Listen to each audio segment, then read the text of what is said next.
Before we pray, let's first take a moment to listen to God's word, and then we'll pray together.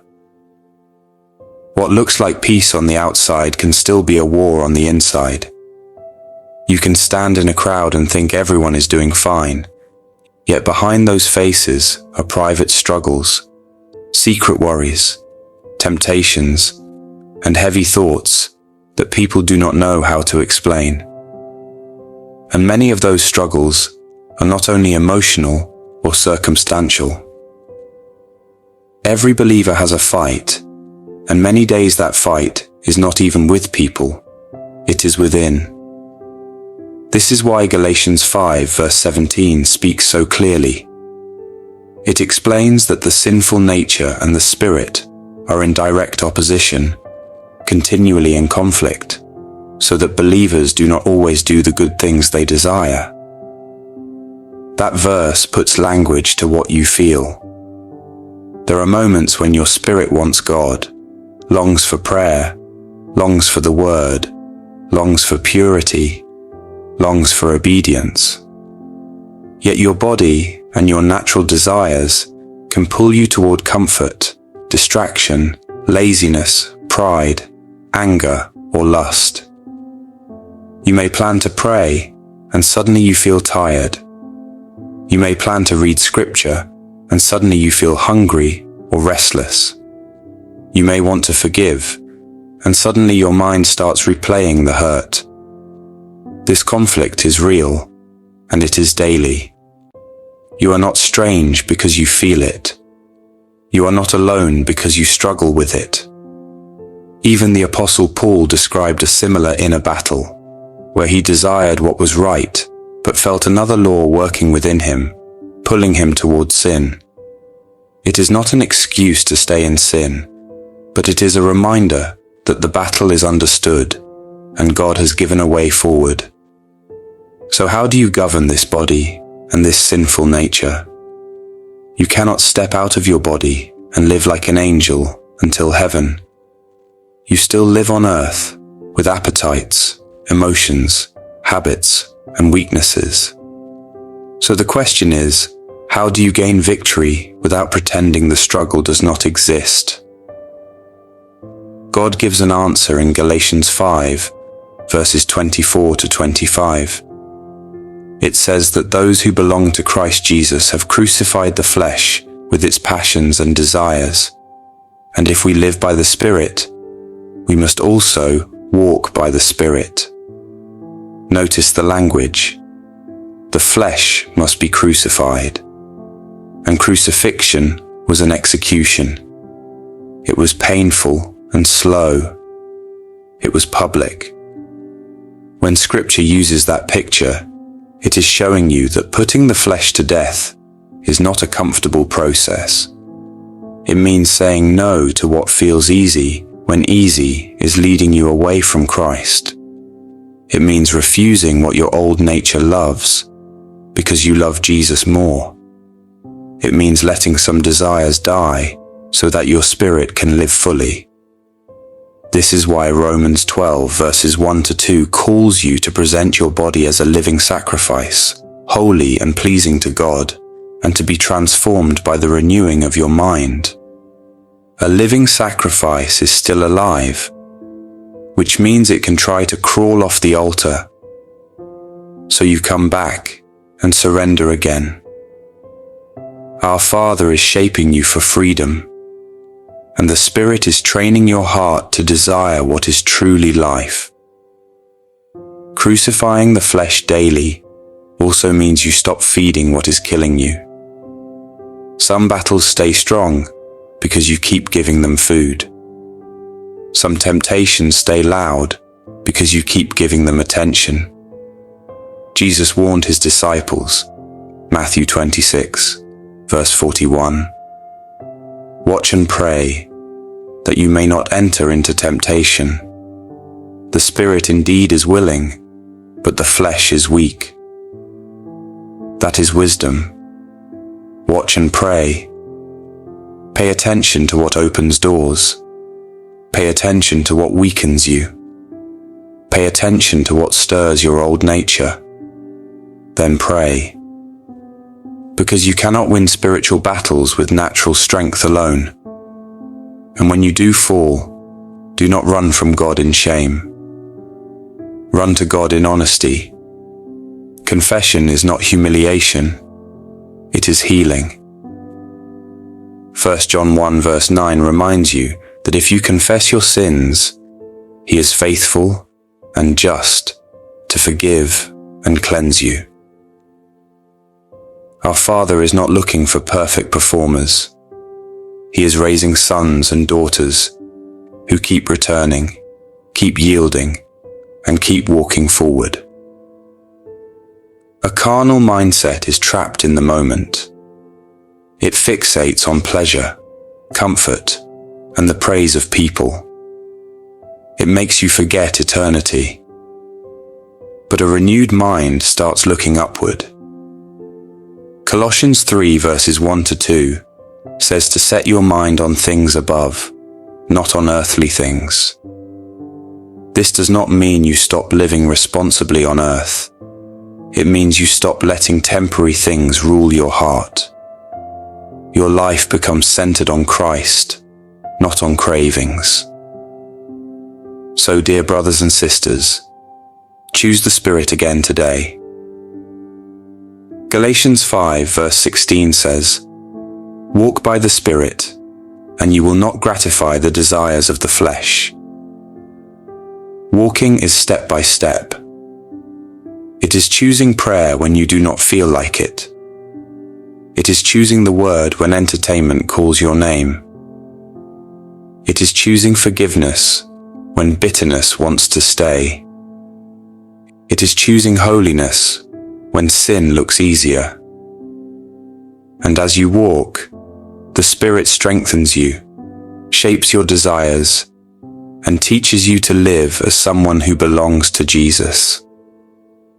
The things of the flesh do not last. They promise comfort, but they leave emptiness.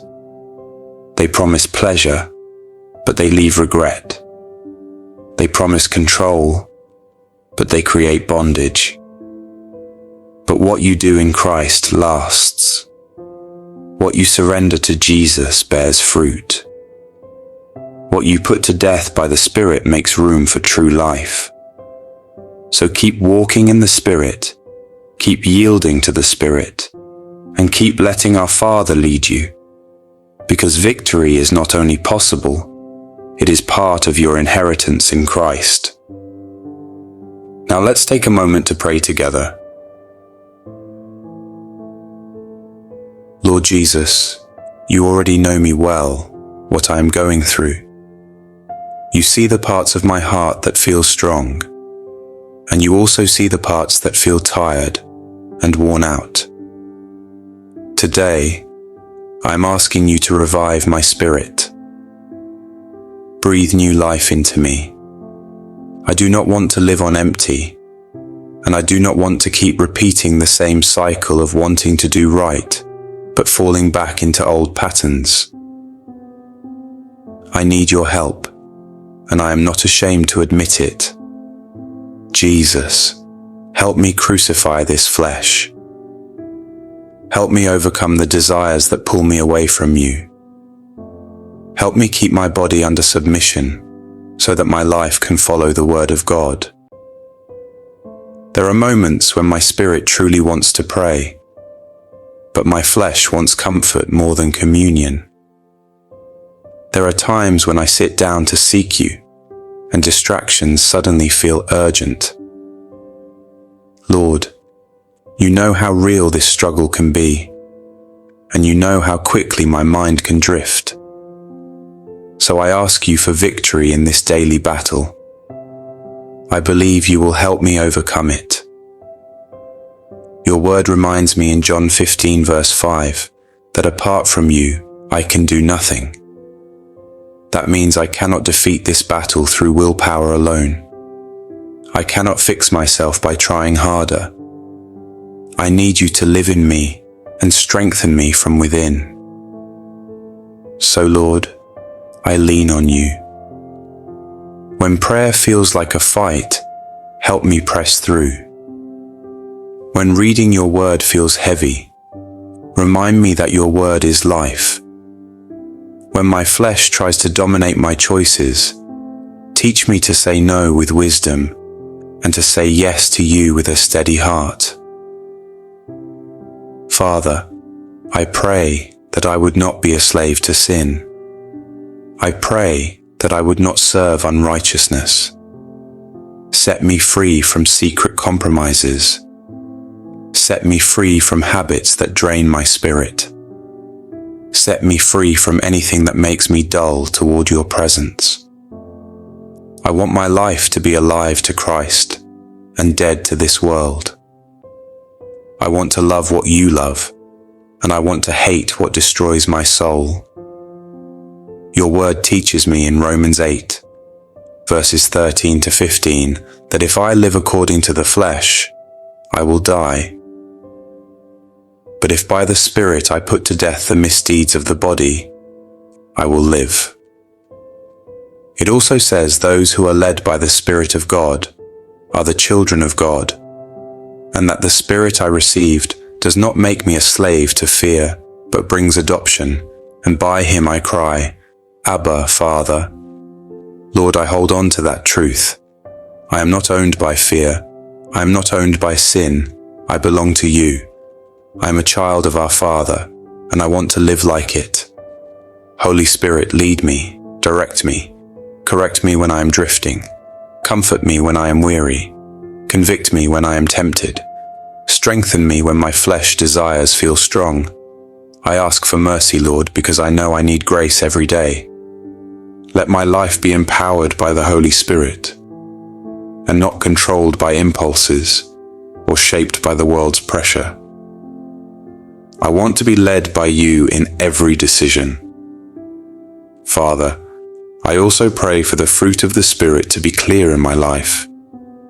Your word describes it in Galatians 5, verses 22 to 23, as love, joy, peace, patience, kindness, goodness, faithfulness, gentleness, and self-control. Lord, let these words grow inside me. Let love be how I respond, even when I am misunderstood. Let joy rise in me. Let peace guard my heart when my mind wants to panic. Give me patience when I want quick answers. Make me kind when people are difficult. Shape my character to reflect Jesus. Strengthen my self-control when temptation knocks, so that I choose obedience over appetite. Lord, teach me contentment in you. I do not want my heart to chase satisfaction in this world, because this world cannot truly fill what only you can fill. Help me put away earthly passions and desires. Let my deepest desire be to serve you, to honor you, and to glorify your holy name. I pray that the works of the flesh would not be evident in my life. I reject idolatry, because Jesus Christ alone is my King, my Lord, and my Savior. I reject impurity, because I want righteousness. I reject anger that burns others, jealousy that poisons joy, envy that breeds bitterness, and conflict that ruins relationships. Lord, help me be forgiving. Help me be compassionate. Help me speak life instead of harshness. Help me respond with wisdom instead of reactions.